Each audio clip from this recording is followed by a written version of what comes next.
नमस्कार। आज की कहानी कर्मफल।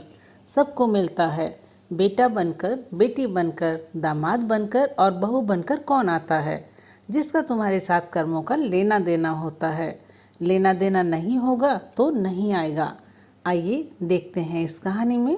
एक फौजी था, उसकी माँ नहीं थी, बाप नहीं, शादी नहीं, बच्चे नहीं, भाई नहीं, बहन नहीं। अकेला ही कमा कमा के फौज में जमा करता जा रहा था। तो थोड़े ही दिन में एक सेठ जी से, जो फौज में माल सप्लाई करते थे, उनसे उनका परिचय हो गया और दोस्ती हो गई। सेठ जी ने कहा, जो तुम्हारे पास पैसा है वह उतने के उतना ही पड़ा है, तुम मुझे दे दो, मैं कारोबार में लगा दूंगा तो पैसे से पैसा बढ़ जाएगा, इसलिए तुम दे दो। फौजी ने सेठ जी को पैसा दे दिया। सेठ जी ने कारोबार में लगा दिया। कारोबार उनका चमक गया, खूब कमाई होने लगी, कारोबार बढ़ गया। थोड़े ही दिन में लड़ाई शुरू हो गई। लड़ाई में फौजी घोड़ी पर चढ़कर लड़ने गया। घोड़ी इतनी बदतमीज थी कि जितने जोर से लगाम खींचे उतने ही तेज भागे।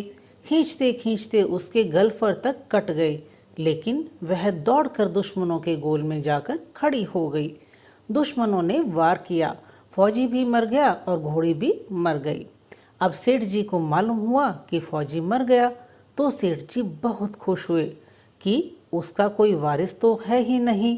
अब यह पैसा देना किसको? अब मेरे पास पैसा भी हो गया, कारोबार भी चमक गया और लेने वाला भी नहीं रहा। तो सेठ जी बहुत खुश हुए। तब तक कुछ ही दिन के बाद सेठ जी के घर में लड़का पैदा हो गया।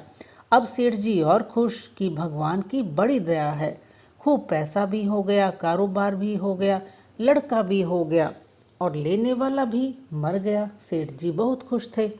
वह लड़का होशियार था, पढ़ने में समझदार था। सेठ जी ने उसे पढ़ाया लिखाया। जब वह पढ़ लिख कर बड़ा हो गया तो सोचा कि अब यह कारोबार संभाल लेगा, चलो अब इसकी शादी कर दें। शादी करते ही घर में आ गई बहू रानी, दुल्हन आ गई। उसने सोचा कि चलो बच्चे की शादी हो गई, अब कारोबार संभालेगा। लेकिन कुछ ही दिन के बाद बच्चे की तबीयत खराब हो गई।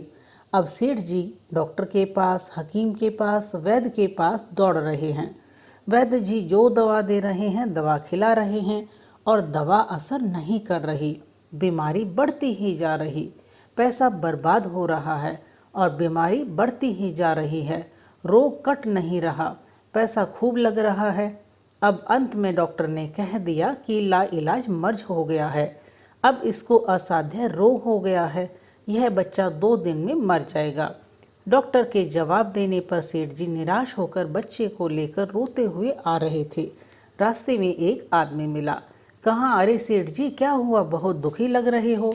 सेठ जी ने कहा, यह बच्चा जवान था, हमने सोचा बुढ़ापे में मदद करेगा, अब ये बीमार हो गया शादी होते ही। हमने इसके लिए खूब पैसा लगा दिया, जिसने जितना मांगा उतना दिया, लेकिन आज डॉक्टरों ने जवाब दे दिया अब यह बचेगा नहीं, असाध्य रोग हो गया है, लाइलाज मर्ज है, अब इसे ले जाओ घर, 2 दिन में मर जाएगा। आदमी ने कहा, अरे सेठ जी तुम क्यों दिल छोड़ रहे हो, मेरे पड़ोस में वैद्य जी दवा देते हैं, 2 आने की पुड़िया खाकर मुर्दा भी उठकर खड़ा हो जाता है, जल्दी से तुम वैद्य जी की दवा ले आओ।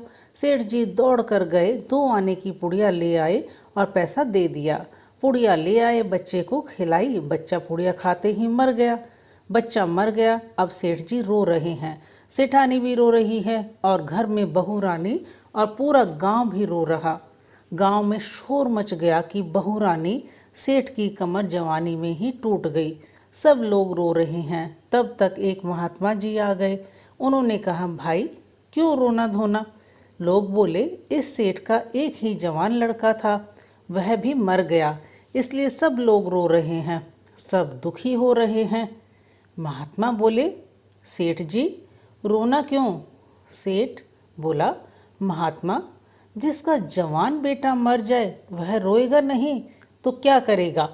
महात्मा बोले, तो सेठ, हाँ कारोबार के लिए पैसा मिला था तो खुशी तो थी।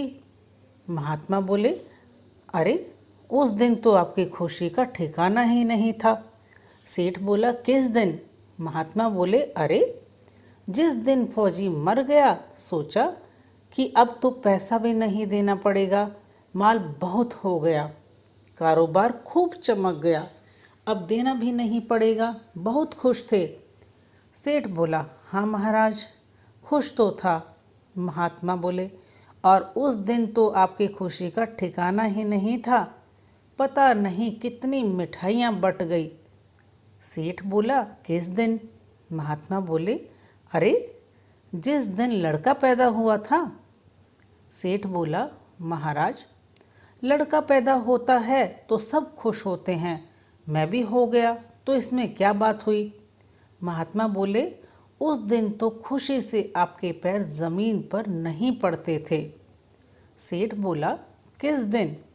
महात्मा बोले, अरे जिस दिन बेटा ब्याहने जा रहे थे। सेठ बोला, महाराज, बेटा ब्याहने जाता है तो हर आदमी खुश होता है, तो मैं भी खुश हो गया।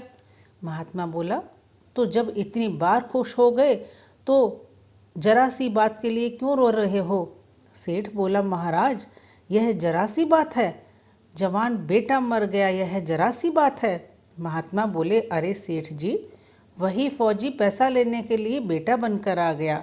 पढ़ने में, लिखने में, खाने में, पहनने में और शौक में, श्रृंगार में जितना लगाना था लगाया। शादी ब्याह में सब लग गया और ब्याज दर ब्याज लगाकर डॉक्टरों को दिलवा दिया। अब जब 2 आने पैसे बच गए, वह भी वैद्य जी को दिलवा दिए और पुड़िया खाकर चल दिया। अब कर्मों का लेना देना पूरा हुआ। सेठ बोला, सेठ जी ने कहा, हमारे साथ तो कर्मों का लेना देना था, चलो हमारे साथ तो जो हुआ सो हुआ, लेकिन वह जवान बहू रानी घर में रो रही है, जवानी में उसको धोखा देकर विधवा बनाकर चला गया, उसका क्या जुर्म था उसके साथ ऐसा गुनाह किया? महात्मा बोले, यह वही घोड़ी है जिसने जवानी में उसको धोखा दिया, इसने भी जवानी में उसको धोखा दे दिया। वेद शास्त्र और पुराणों के साथ साथ सभी साधु संतों का कहना है कि यह संसार कर्मों का लेखा जोखा है। इसमें जो जीव चैतन्य है वह समझदारी से भवसागर पार हो जाएगा। तो दोस्तों, आपको ये कहानी कैसी लगी कमेंट करके ज़रूर बताएं। पसंद आई हो तो लाइक करें, साथ ही शेयर भी करें और चैनल को सब्सक्राइब करना बिल्कुल भी ना भूलें। कहानी देखने के लिए बहुत बहुत धन्यवाद।